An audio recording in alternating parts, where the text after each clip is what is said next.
우리 옆에 분과 함께 인사하겠습니다. 감사하고 축복합니다. 성령 충만이 답입니다.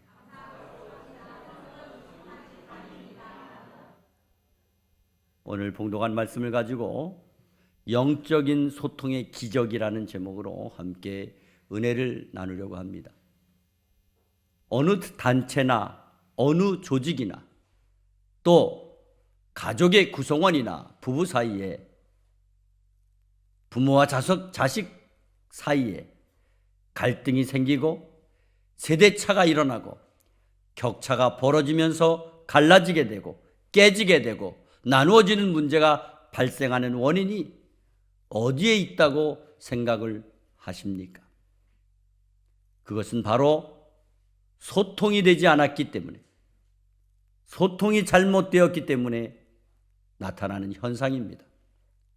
소통되지 않는 것은 아무것도 어떤 것도 바른 관계로나 바른 발전이나 성장을 이어갈 수 없는 단절을 의미하는 것입니다. 한때 우리나라 정부에서 저 북한과 소통하기 위해 남북 대표자 전화기를 개통하기도 하고, 또 경제적인 유익을 주기 위해서 개성공단을 통해서 생산 물류 교류를 통한 시장 개방을 시도한 적이 있습니다. 하지만 중도에 다 끊어지고 관계는 이전보다도 더 악화가 되고 말았다는 것을 잘 알고 있을 것입니다. 이렇게 일어나는 모든 문제는 바로 지속적인 소통이 이루어지지 않았기 때문에 나타나는 결과라고 볼 수밖에 없는 것입니다. 상담 전문가들의 진단에 의하면 어떤 사회 조직이나 관계에 있어서 부부 사이 그리고 부모와 자식 간의 사이에 있어서 생기는 불화의 문제가 침묵하고 있거나 방관하고 있기 때문에 일어나는 경우가 많다는 것입니다. 그 결과로 더 심각하게 되어지고 있다는 것입니다. 왜 그렇습니까? 모든 관계 유지에 있어서 가장 필요한 것이 소통이 잘 되어야 하기 때문입니다. 오늘날 교육을 받은 현대인들의 활발한 영업 실적이나 획기적인 생산 실적이 월등하게 좋아지게 하는 것들이 상하 관계에서 이제는 수평 관계로 원만한 소통이 이루어져야 가능하다고 변한 것입니다. 과거의 수직 관계로 사장님을 비롯해서 부장님, 차장님, 과장님, 대리님 혹은 계장님 이런 직급에서 바뀌어 가지고 이제는 팀을 만들어서 팀장을 중심으로 팀원들이 하나 되고 자율적으로 활동할 수 있는 수평 관계가 큰 효과를 보고 있다는 것입니다. 전문적으로 커뮤니케이션을 크게 두 가지로 나눌 수 있습니다. 하나는 피상적인 소통이 있고요, 또 다른 하나는 창조적인 소통이 있습니다. 피상적인 소통은 단순한 지식 전달이나 정보 교환 정도를 주고받는, 그래서 일상생활에 필요한 것만을 소통하는 정도를 말씀하는 것입니다. 그러나 창조적인 소통은 상황에 따른 변화가 있을지라도 이성적인 판단이나 감정을 가지고 필요한 것과 불필요한 것을 확인하고 전달하되 서로 존중해주는 입장에 서서 각자의 구체적인 내용을 관철하고 수용하는, 자기의 입장을 분명하게 밝히고 서로 간의 간격을 좁혀나가려고 애쓰는 소통을 말씀하고 있는 것입니다. 이 세상에서 가장 큰 비극이 뭘까요? 소통의 단절입니다. 죄가 세상에 들어오면서 인간과 하나님과의 단절이 시작되었습니다. 그 비극이 가인과 아벨 사이에 살인의 비극을 만들어냈으며 그 이후 악이 성황하여 노아 홍수 심판을 받게 됩니다. 이제 노아 심판을 받은 이후에 홍수 심판을 대비하여 하나님을 대적하려고 바벨탑을 쌓기 시작했던 것입니다. 이렇게 인간의 극도에 달한 죄악에 대하여 하나님께서는 언어 소통에 단절이 되게 하심으로 인류는 새로운 비극을 맞이하게 되었던 것입니다. 결국 하나님과 인간의 영적인 불통으로 말미암아 개인과 개인의 불통이 일어나고 민족과 민족의 불통이 이어지고 결국 역사의 불통이 만들어지게 되었다는 것입니다. 그러므로 이제 영적인 불통을 회복할 중요한 시점이 바로 오늘 본문 말씀을 통하여 오순절 마가의 다락방에 임하신 성령의 충만한 임재 역사라는 것을 말씀해 주고 있습니다. 오늘 본문 말씀을 보게 되면 그들이 즉 예수님의 제자들을 비롯한 120여 명이 한 곳에 모여서 오로지 기도에 힘쓰고 있었습니다. 그때에 호련히 하늘로부터 급하고 강한 바람 같은 소리가 온 집안에 가득 찼다고 말씀했습니다. 마치 불의 혀처럼 갈라지는 것들이 그들에게 보였습니다. 그리고 각 사람 위에 하나씩 임하더니 그 사람들이 다 성령의 충만함을 받았다고 말씀하고 있습니다. 그러면서 성령께서 말씀하심에 따라 각각 다른 언어들로 말을 하기 시작했다는 것입니다. 그때 경건한 유대인들이 천하 각국으로부터 와서 예루살렘에 머물고 있었습니다. 그런데 이러한 소리가 나면서부터 큰 무리가 모여 있는데 각각 자기의 방언으로 제자들이 말을 하는 것을 알아들을 수가 있었다고, 그 소동으로 다 놀라고 신기하게 여겼다고 말씀해 주고 있습니다. 그리고 본문 7절 말씀부터 보시게 되면 이르되 보라, 이 말하는 사람들이 다 갈릴리 사람이 아니냐? 우리 각 사람이 난곳 방언으로 듣게 되는 것이 어찌된 일이냐? 무슨 말씀입니까? 다 갈릴리 사람이 말을 하는데 여러 곳에서 온 사람들이 알아듣는 말이 됐다는 겁니다.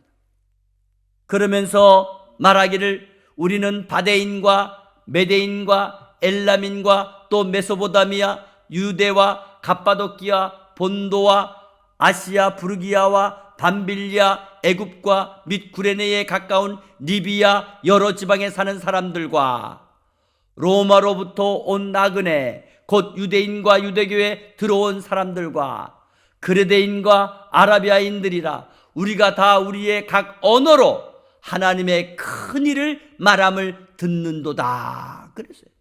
예? 각각 자기 나라의 말로 듣는 거예요. 그러자 다 놀라며 당황하며 서로 이르되 이 어찌 된 일이냐 하면서 또 어떤 사람들은 조롱하여 말하기를 그들이 새 술에 취하였다 하더라 이렇게 말해요. 예? 여러분 그렇잖아요. 행설수설하고 예? 했던 말 또 하고 또 뭔가 신비하게 말을 하고 이럴 때 저 사람이 술에 취했나? 이렇게 말을 하잖아요. 근데 여기에서는 뭐라 그래요? 새 술에 취하였다. 바로 성령의 충만함을 표현한 말씀입니다. 오늘 여기까지가 저와 여러분이 봉독한 본문의 배경입니다. 자, 오늘 본문 말씀에 보시면 오순절날 여러 나라에서 모인 사람들이 예루살렘에 있었습니다. 성령이 임하시고부터 사람들이 방언으로 설교하는데 각자가 알아들을 수 있도록 전하는 겁니다. 너무 신기해서 놀랐다고 말씀하고 있습니다. 왜냐하면 사람들이 자기들이 서로 다른 언어로 말을 하는데 다 알아들을 수 있는 언어로 전해지고 있고 또 듣고 있고 너무 신비해서 다 같이 놀랐다고 말씀을 하고 있는 것입니다. 여러분, 우리가 예수를 믿으면서 그런 생각해 보신 적 없으십니까? 아니, 어떻게 저 사람이 예수를 믿지? 저희 아버지 친구 중에도 그런 분이 있어요. 아버지가 그렇게 전도를 해도 안 믿더라고요. 네, 안 믿더라고요. 저 이북에서 같이 내려오신 분인데 안 믿어요. 네. 그런데 제가 한 10년 후에 만났는데 그 가족이 다 예수 믿는 거예요. 여러분, 예수를 믿는 것도 신기한 것이지만 성령의 능력은 더 신기한 것인 줄 기억하시기를 바랍니다. 그런데 오늘 본문 말씀에 나타난 방언하고요, 고린도전서 14장에 말씀하는 방언하고요, 다른 방언이라는 것을 분명히 알아야 됩니다. 예. 이 사도행전 2장에 나타난 방언은 제가 잠시 후에 말씀을 드리겠지만은 알아듣는 방언이었어요. 예, 알아듣는 방언. 사람들이 자기의 언어로 알아들었다고 말씀하고 있어요. 그래서 사람들이 신기하게 놀랐다는 겁니다. 분명히 모르는 나라 말을 했는데 알아듣고 또 모르는 나라 말을 들었는데 이해하게 되었다는 거예요. 그러나 고린도전서 14장에 나오는 방언은 이렇게 말씀하고 있습니다. 사람에게 하는 것이 아니라 하나님께 하는 방언이라 이렇게 했고요. 또 알아듣는 자가 없다 그랬습니다. 그것은 영으로 비밀을 말하기 때문에 알아들을 수가 없다는 거예요. 그래서 오늘날의 방언은 바로 고린도전서 14장에 나오는 방언입니다. 그리고 방언은 은사라고 말씀하셨고 통역의 은사를 받아서 통역을 잘함으로 교회의 덕을 세우라는 말씀을 해 주셨습니다. 분명하게 사도행전 2장에 나오는 방언과 고린도전서 14장에 나오는 방언이 다르다는 것을 기억하시기 바랍니다. 그런데 여러분, 오늘날 삼성 갤럭시 S24 폰이 그런 통역 기능이 있다는 것 아십니까? 내가 한국말로 하는데 미국 사람이 영어로 알아듣는 거, 미국 사람이 나에게 영어로 말하는데 내가 한국말로 알아듣게 되는 그런 기능이 이번에 새로 나왔습니다. 그런데 이러한 기적 같은 역사가 이미 2000년 전 오순절날 마가의 다락방에 있었던 사람들에게 성령이 충만하게 임하면서 나타났다는 것입니다. 이것이 바로 영적인 소통의 기적 사건임을 믿으시기 바랍니다. 성령님이 불처럼 임하시자 불의 혀처럼 갈라졌다는 말씀을 하셨습니다. 그리고 소통의 기적이 일어난 것입니다. 이 사건은 바로 바벨탑으로 인하여 영적인 불통의 비극적인 사건의 문제를 해결해주는 획기적인 은혜의 사건인 줄 믿으시기를 바랍니다. 그렇습니다. 성령이 충만하게 임하시면 우리는 다시 소통할 수가 있는 것입니다. 다시 사랑할 수 있는 것입니다. 다시 이해할 수 있는 것입니다. 다시 영적인 능력을 회복할 수 있고 행할 수 있는 것입니다. 다시 하나 된 역사가 확인될 수 있다는 것입니다. 사람과 사람이 통할 수 있게 됩니다. 민족과 민족이 통할 수 있게 됩니다. 부정적인 것이 긍정적이 될 수 있습니다. 막혔던 것이 뚫리게 됩니다. 모두가 성령의 능력으로 한 마음 한 뜻이 될 수 있다는 말씀입니다. 오늘 본문 말씀이 주는 영적 메시지의 핵심이 무엇입니까? 말씀을 알아듣는다는 겁니다. 주님의 일을 알아듣는다는 것입니다. 영적으로 소통이 된다는 것입니다. 변화가 일어났다는 것입니다. 서로 알아보게 되고 서로 느끼게 되고 서로 깨닫게 되고 서로 놀라게 되고 서로 기뻐하기 시작했다는 것입니다. 바로 오순절날 영적인 소통의 현장에는 주님의 교회가 탄생하게 되었다는 것을 말씀해 주는 것입니다. 성령이 충만하게 임하시면서 영적인 공동체, 믿음의 공동체가 서로 용납하게 되고 받아들이게 되고 인정하게 되고 예수의 복음으로 힘을 모으게 되고 공유하게 되고 변화되어 함께 힘을 합하여 마음을 합하여 뜻을 합하여 아름다운 신앙의 공동체를 능력 있는 공동체로 이루어가게 되는 것입니다. 영적인 소통의 기적은 모든 것을 가능하게 하는 것입니다. 다른 말을 하는 다른 민족을, 다른 생각을 하는 다른 사람을, 다른 계획을 세우고 다른 비전을 가진 공동체가 성령의 충만하심으로 같은 말을 하고 같은 민족으로, 같은 계획으로, 같은 비전으로, 같은 꿈을 꾸고 일치하게 되는 놀라운 역사가 일어나는 줄 믿습니다. 기독교의 역사는 예수 그리스도를 중심으로 하나 되는 것입니다. 초대교회 성도들도 우리와 같이 개성이 다 있습니다. 개인차가 다 있습니다. 다른 말 할 수 있습니다.